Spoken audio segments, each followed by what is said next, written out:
Good morning, friends. Welcome to that 1870s homestead. My name's Rachel, and today we are doing the most dreaded job on our homestead anyway. I think it is for a lot of people. And that's clean out the chicken coop.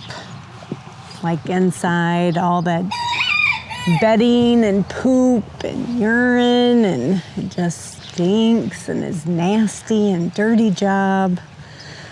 But somebody's got to do it.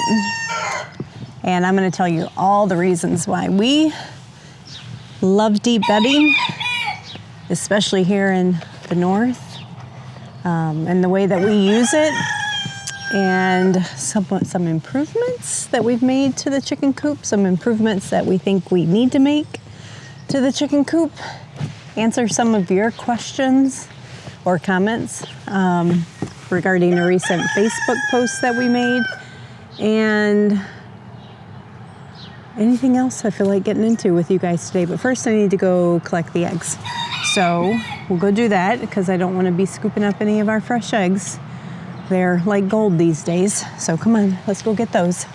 Alrighty, so I just wanted to, this is like the base for the door. And it's probably finger height, at least 4 to 6 inches deep, definitely deeper inside than it is back here where the girls lay their eggs. But we have some nice warm fresh ones this morning. Beautiful, beautiful. And we've been needing to introduce the fake wooden eggs because a couple, they're just, wood. We had an issue during the winter with some egg eaters, so that has seemed to stop that problem. So this is our coop behind us. It's just an old brick smokehouse that was here, and Todd fixed it up, added some walls that were missing, put a door on it, and a few little touches that we've made improvements on over the year. Still the original, I think a gate that was on here. You can't really see it because it's not painted, but this is chicken wire at the top. But it does not enclose. It's wide open at the top. So I know one of the comments that we got from the Facebook post where Todd shared that we added a new chicken door so that the girls could free range, and the boys, because we have a few roosters, so that they could free range during the day. And I'll show you that because we need to let them out this morning. So this is the flock. And this space is, I wouldn't even know to guess the dimensions, maybe 30 by 20 is a guess. And it was a great space when we had just our 6 or 7 hens. They were perfectly happy and content, but we introduced a lot more birds last year, just with aging out our flock as well as egg prices going up, so we had plenty to share with the kids. And with our change of diet, we're eating a lot more eggs. So what Todd recently did was he added this little gated door here. It's just a little wooden latch that opens up, and they can go out for the day in free range. And so I'm just gonna open that up and let them out, and then close them out while I do this cleanup, because all that deep bedding we're gonna be putting in here. And they'll be happy. And we have seen that they're so happy getting out there, having fun for the day. And so I have to come in here in the front, in the coop side door, and get the other, let me set you guys down. Oh gosh, I love those Brahmas. They're so pretty. Some more eggs. And we're getting right at a dozen a day. So it's still early. This is how our coop is set up, just with some wooden sticks that they roost on at night. And it goes up high. Lots of cobwebs up there. It's just nasty. And it's the life of managing chickens, I guess. So during the winter, this can get really nasty. You know, as compost is broken down from the fall and things that you threw in here from the fall, a lot of snow or rain, and it makes for muddy chicken feet, and that makes for muddy chicken eggs. At least for us, it does. So we did come in here and put some pine shavings down through the winter a couple times, and that seemed to help, but it's getting pretty bare. So it's great timing to do this again. And I think they're all out. Let me go check the chicken coop. And then it's so nice to have this freedom now to be able to stick the chickens out and be able to clean it, because they don't like it when I'm in there throwing wood shavings around. It spooks them. So I'm going to give you guys tips though throughout this video on like why we like deep bedding, how we use it, and anything else I can think of. And I want to show you guys the blueberry plants. I want to keep on track with everything that we're doing for our priorities, and we got all of our blueberry plants in last night, so I want to show you guys that and give you an update. And if I have the energy, maybe we'll go peek at the garden. We'll see. We'll see how bad this job is. All right, let's not overcommit, Rachel. Let's take these eggs in, and I'll see you guys in a bit. Alrighty, I think everyone is out. Yep, so I'm gonna go run, shut the outside door. I didn't finish my thought a little bit ago.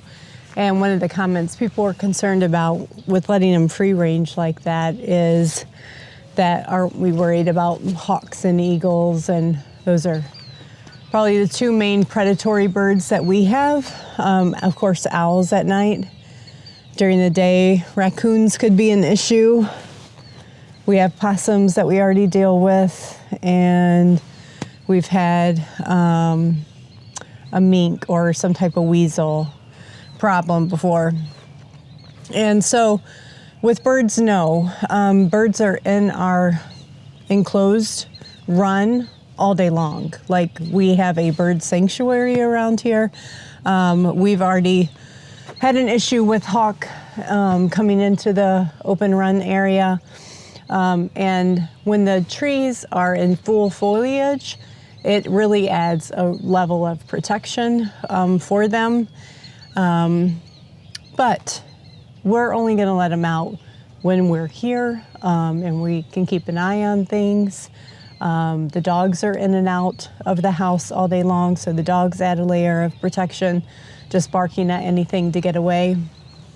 The roosters do their job too. And should we lose something, it's not a great concern for us. You know, you're always going through a chicken life cycle replacement cycle, I should say a replacement cycle with your chickens to keep eggs production up. And that'll just be part of our plan. We of course hope it doesn't happen, but if it does, I guess that's where our mindset is. And yeah, so I got my big pitchfork. That is my tool of choice for the job. And I'm gonna go close them out, and I'll be right back and we'll get started on this. All right, can you guys see that? Look at that. Let me put my, so I already told you the back side here where they lay the eggs was about 4 inches deep. And then you come in here and it's up to my wrist plus this 4 inches. So this is going to be back-breaking work. But I wanted to talk about these things on the walls, that the white little doohickeys that we found for our rooster bars. And this side is open at the top, and this side is a fully enclosed. So we just use sticks that we find from our property and wedge them in there, and it works great, and we didn't have to build anything. So that's been really nice. I'm not going to bore you guys with all this clean out. Once I get it cleaned out, I'll tell you what my next steps are going to be and how I'm going to basically process the compost without processing the compost. Alrighty, I got just this little egg laying section done, which is about, 18 inches by 4 feet. And it's time to mask up because I got to get in there. And guys, this is like almost up to my elbow deep. Oh, yeah. So my glasses are going to fog up on me. What was I going to say? So before I dig into this puts off a ton of heat during the winter. So we can get negative 40 temperatures in extreme winters for us. I would say typical for us is like 0 mark for the average low temp during a winter. And lots of teens, we use no heat source for our birds during any of those conditions. And they'll hunker down. They know how to fluff up their feathers and make extra insulation. And the bedding is a great heat source for them during the winter. So you would want to start this now. Like I think spring is an average clean out for everyone. Start your deep bedding now system, and every time you just start to get that scent that something's off in there, it's because the ammonia or nitrogen balance is off, and so you need to add in more pine shavings, and that's what we use. 2 square bales of pine shavings in here is what we use every time we load it. And yeah, I think that's it. The sucky part for us is we have lots of squirrels, so they love to hide walnuts in here. So I have just tons and tons of walnuts that I have to sort out when it comes to my compost. So that's a little annoying. But yeah, that's where I am. Like that is so far what I've got loaded into the chicken coop just from this small little section. So I'm going to keep plugging away at it. And then we're going to come in and we're going to treat this coop. I got to clean all the cobwebs out. We got to treat the floor, treat the walls. So I'll share that with you, what I'm going to be using. And that's about it. So I will see you guys when I'm done for this part. The hens went back in really bad. I think it's like prime egg laying time of the day. So I'm messing up their schedule. I'm nearly done. I've maybe got like a 2 to 3 foot by 4 foot section. But man, that compost got deeper and deeper as I got in there. But you see what I'm doing, right? I'm just throwing it in the chicken run. It's going to easily be 5 to 6 inches deep. And then through the growing season, lawn mowing season, all that good stuff, we throw grass clippings in here. We throw scraps from our kitchen. We throw, and when I say scraps, I mean like everything. The only thing that I really don't put in there is like grease, heavy grease. But they get meat, they get bones, all that good stuff. And it all comes in here. Any garden clean out, excess produce comes in here. And then basically what the chickens are doing is they're my compost making machine. They're turning it, always working it. I really wanted to get this moved out because we've got a big rain coming over the next 2 days, like an inch. And I don't have to water this. The rain naturally waters it. But if you're new to my channel and you haven't seen how I come in here and harvest it, is Todd built me this. It's kind of like if you picture like on Gold Rush, right? Like a shaker that you get. The fine stuff falls through and the big stuff stays on the top. And I put this over my wheelbarrow and I shovel in this and shake, and the fine finished compost falls through to the bottom. this is one of the improvements I'd like. Okay, buddy. One of the improvements I'd like to make this year. So here is the bottom of the fence. Oh, can't see. Bottom of the fence, and you can see on the other side, I'm just losing compost and compost making material. It's just fallen out, and it's probably, oh, I'd say 2 feet deep on the other side of the fence. So I'd like to build this up with wood, like 1x6s or something, if that's the right term. I'm not a lumber girl. And then Todd would like to make some kind of proper nesting box system. We've tried all kinds of things, just like homemade makeshift, and they seem to just lay where they want to lay anyway. So we're going to see if we can do those 2 improvements this year. We originally talked about extending the run, but I think with the added door, they're going to be fine by having extra space outside of the coop to roam. So that's it. I'm not going to say anything more until it's final clean out, like clean up of the chicken coop, and because this video is getting way too long, or at least I feel exhausted. So hold on with me, and then we'll clean out, disinfect, I should say, the chicken coop.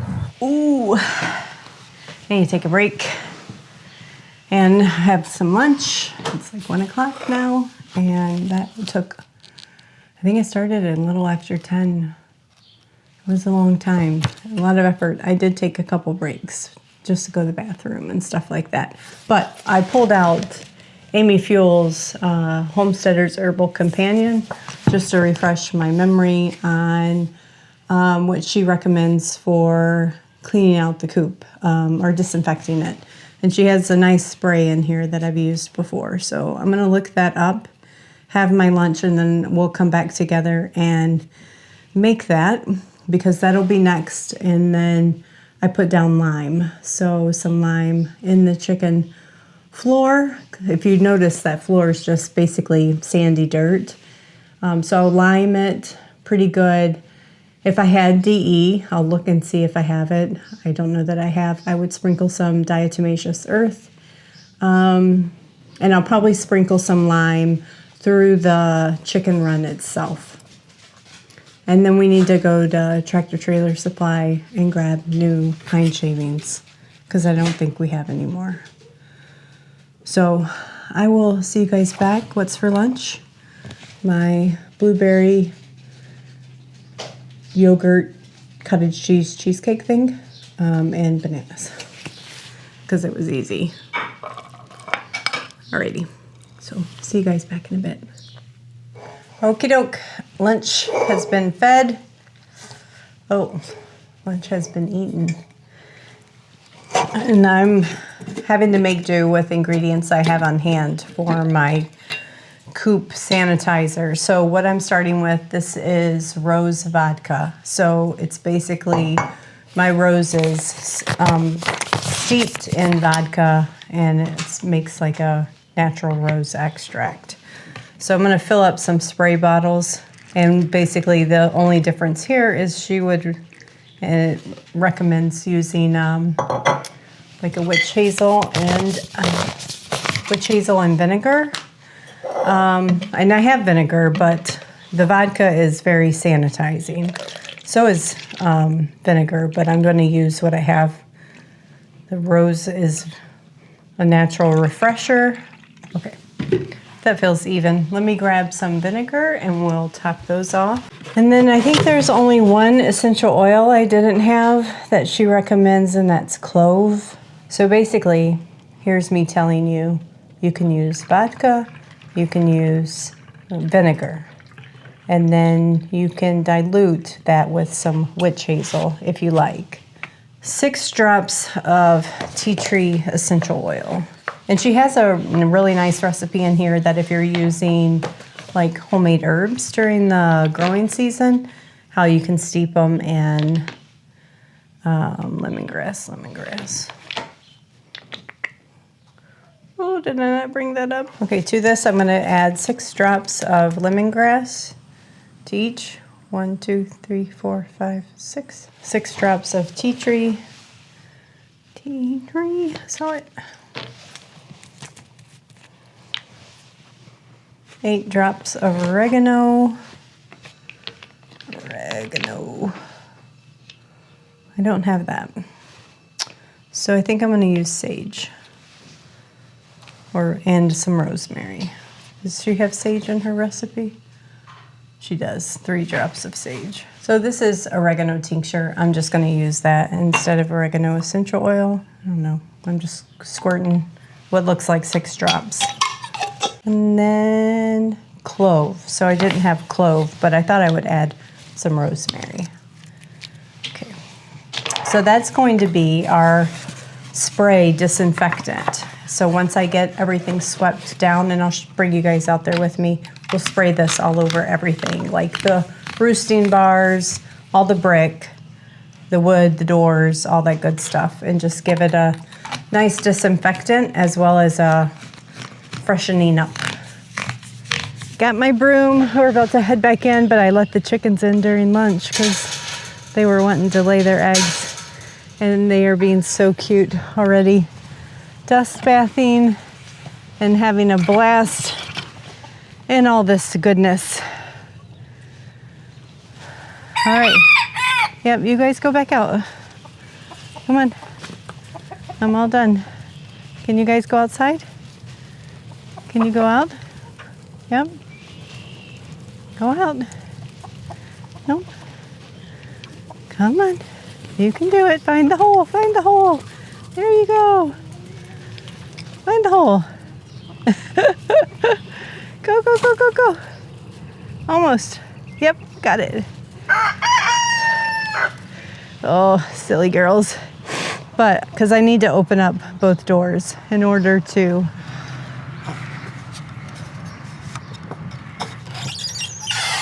Hey, girls. I didn't know there was more of you here. Arr. You guys got to go out. All right, they did their business. I got the eggs. Now I'm going to go in here and sweep all the cobwebs down. You guys probably can't see, but woo, there is some nasty, nasty junk up there. Can you see on the door? Yeah, so we're going to clean all that up and then put our lime down and then spray.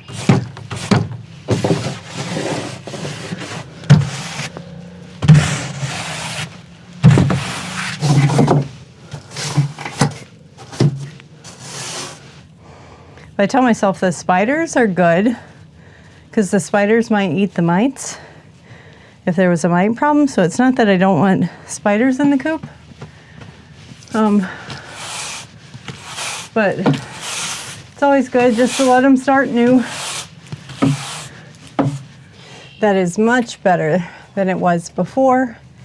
Now I have a big old chicken watering top filled with lime, and I'm going to be sprinkling that pretty good in here as a good just refresher. Keep the soil healthy that's underneath all the pine shavings. Kind of balance out some of that nitrogen that seeps in to the soil. And I only do this the once a year. This is it. So it might look heavy right now, but as much nitrogen as comes in here, it really gets very ammonia-y and stinky. Okay, I'm going to do the same with the rest of this in the coop itself, the run. Okay, and then we got our jugs of spray, and bring you guys in here. I'm going to just be spraying down all the walls. So anything I can reach, we're going to spray. Should have given it another shake.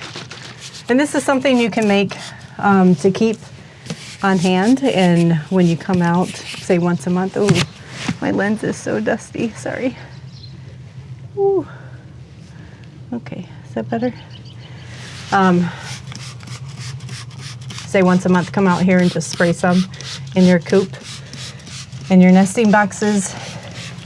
Down here where all the gunk was, I'm going to go pretty heavy on it, let it really seep into that concrete and brick. It smells great though.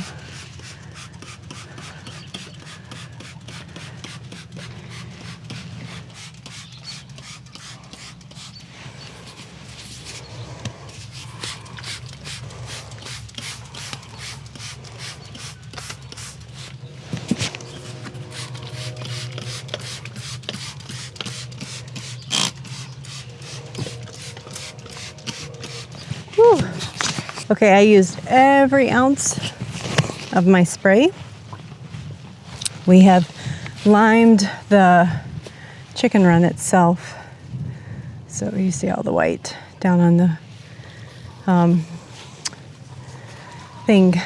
one thing. I'm so tired. So I'm gonna open up this door so that they have free access back into the coop.